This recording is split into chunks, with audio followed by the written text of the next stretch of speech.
Here is a song that brings up a wintry vibe, which in many stretches of the Northern Hemisphere is still quite relevant as I film this. From their 1974 Roman numeral 7 album, Chicago, with the track Song of the Evergreens.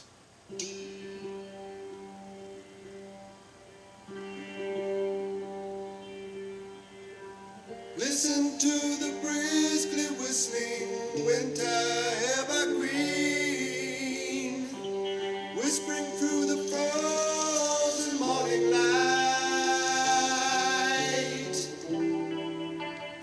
Already, some very unique instrumental touches here. We've got that sort of liquidy tone of Terry Kath, who wrote this track, and some controlled use of cymbal by Seraphine. Apparently Lee Loughnane is the one singing this, or Loughnane, however you pronounce his name. And tell me what's to come. Say my time is near. Never fear. I'll close it here. Let's catch up with the lyrics. Listen to the briskly whistling winter evergreen. I like that choice, that combination of words. It's a bit of a tongue twister, but it's very visual. Briskly whistling winter evergreen. Briskly whistling winter evergreen. Whispering through the frozen morning light. Wow, he places whistling and whispering in adjacent lines, yet he doesn't really, not really for them to rhyme with each other, but there's a lot of similar sounding words, like in short order. Whispering through the frozen morning light. Frozen light, I like that. And tell me what's to come, saving my time, saying my time is near, never fear, I close each year, I'm winter. Wow. I'm winter? So this track is not sung from the point of view of really like a human narrator. It's sung from the point of view of the force of nature, the winter season. The season is given a voice here. I'm winter.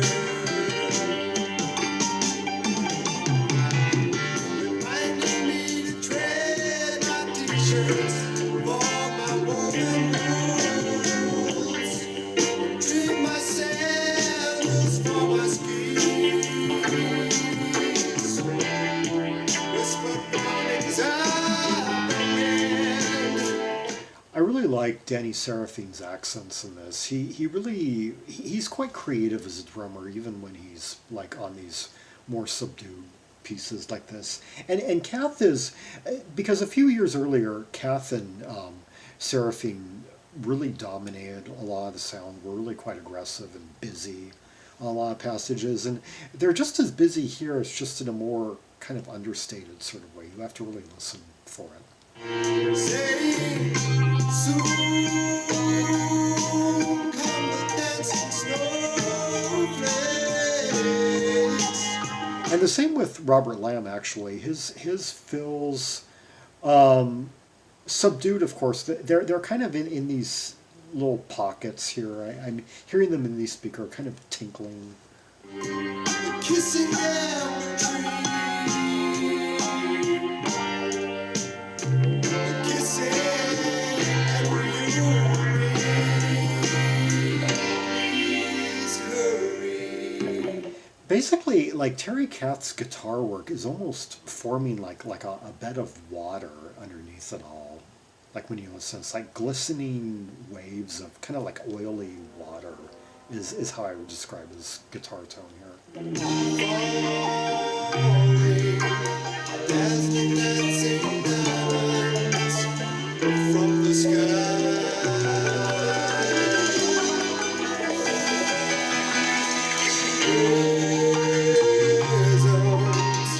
rainbow sparkle flurries in our eyes.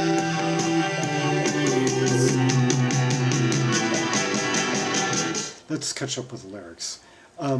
Reminding me to trade my t-shirts for my woven wools, trade my sandals for my skis, whispered warnings in the wind, saying soon come the dancing snowflakes. Now I sense that he is talking from the point of view of a person. He's talking about approaching inclement weather, cold weather, wintry conditions.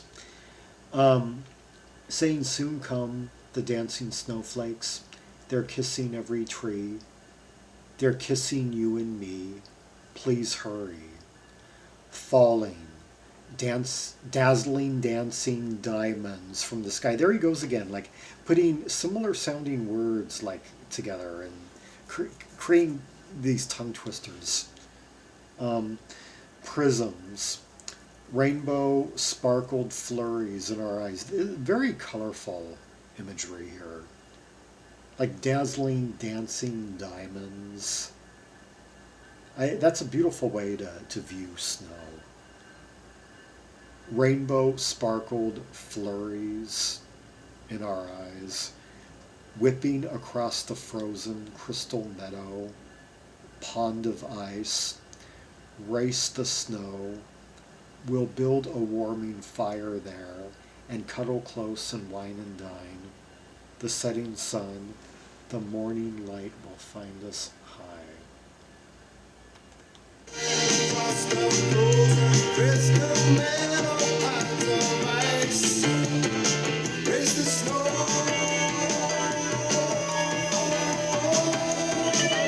It's almost like we're sledding now. We're going down a hill quite fast, or we're skiing.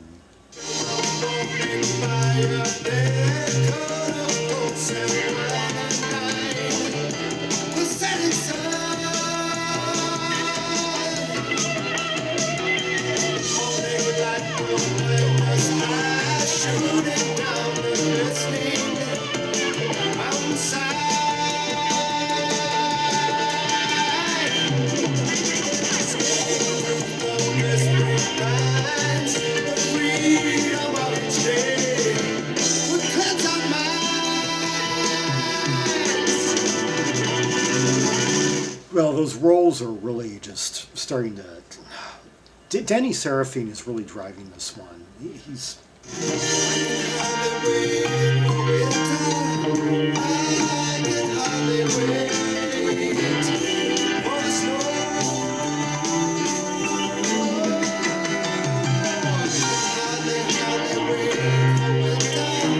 Just listen to like the musical tapestry that's going on. I mean, Danny Seraphine has been the real driving force, you could say. Definitely rhythmically and creating unique pacing and tension and then fast paced, throwing it into that flurry that we were just in.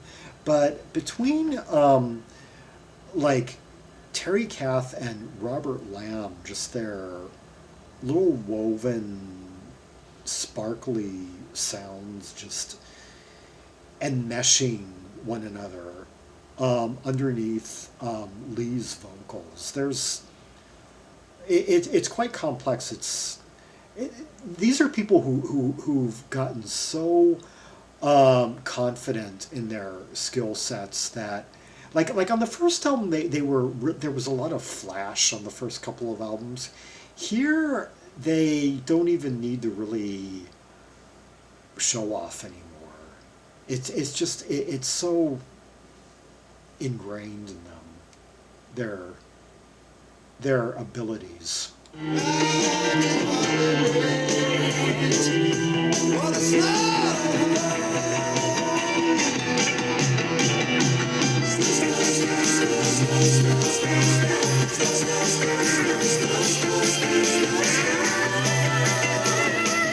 Snow, snow, snow, snow. That's what they're saying over and over again.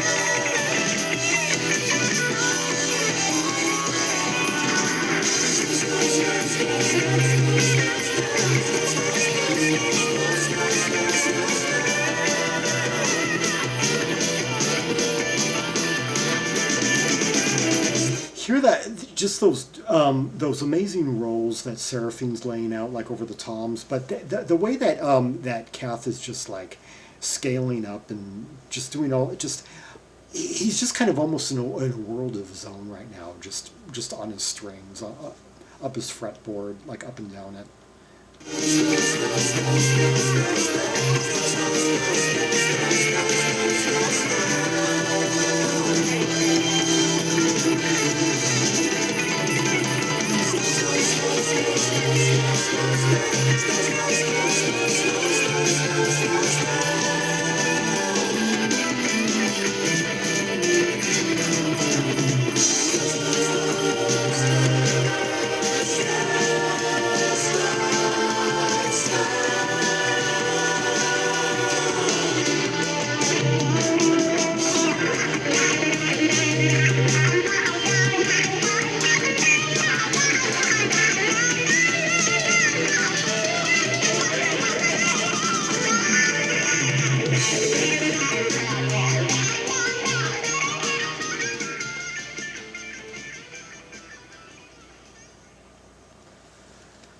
There you have it. Song of the Evergreens by Chicago off Chicago 7, their 1974 double album. One of their most ambitious, one of their most eclectic, diverse collections of material. The first half of it being electrified jazz rock, the second half of it being lavish ballads like this one, lavish like interwoven musical tapestry, atmospheric numbers with very evocative lyrics, and a lot of like refined, subtle musical detail is displayed here. Yeah, written by Terry Kath, one of two songwriting contributions made by the late great Terry Kath to this album. He also wrote the follow-up track, the very beautiful bossa nova ballad Biblos.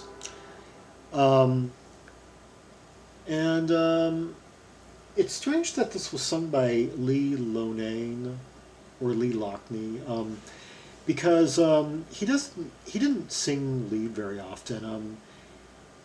I believe this was no. I think he just started writing like on 10, maybe. Oh no, he wrote his first song on this one. He wrote "Call on Me." I think that was his first songwriting contribution to the band. But Cetera sung that one, and that became like a radio ballad. I believe Lona. I'm trying to see. Do they? Oh, pronounced Loughnane. Ah, thank you. Yeah, I remember when the Chicago Behind the Music aired, and the narrator of the program was calling him Loughnane, and I was thinking, huh? And having never heard his name pronounced out loud before, I was taken by surprise because I always thought it was. I used to in my head always say Loughnane, although looking at the spelling, I guess Loughnane would have been a better guess, but we were all wrong. All those were wrong. Me and the narrator. Loughnane. Yeah, interesting. It's strange how Lough would spell lock. How that syllable would spell lock. Anyway, yeah. Another thing I love about Chicago 7 is that it has this great cover. Some of their covers, you know, how they would do different variations of the Chicago logo and do different kind of artwork around it. This one has what is supposed to be, I guess, a leather engraving with various panels that depict key moments in Chicago history. It's like you've got the Chicago World's Fair, I guess. You've got like the first steam-powered train. You've got early cattle ranching. You've got the Chicago Fire of 1871. Yeah, various aspects in this cover with a certain finish to it that's supposed to resemble like like in carved leather, surface relief leather. Yeah, the one before that, Chicago 6th, they tried to mimic like a bill currency, paper currency. Um, anyway, for more rubies and sapphires from the catalog of Chicago, see the directory of albums by English pop rock, jazz pop, blue eyed soul artists. Linked in the description for albums by Chicago from 1969 to 1988. And as well as artists like Boz Scaggs, Hall & Oates, the singer-songwriters, Steely Dan, yeah, they're all in there. America, a band whose members have worked with members of Chicago, like Robert Lamm and one of the guys in America. Billy Joel, of course, is on that list. Yeah, I'll link to the description below, and follow me on social media to know when the next video is coming out. And until next time, this is Zaragon, the world's most ear travel maximalist, signing off.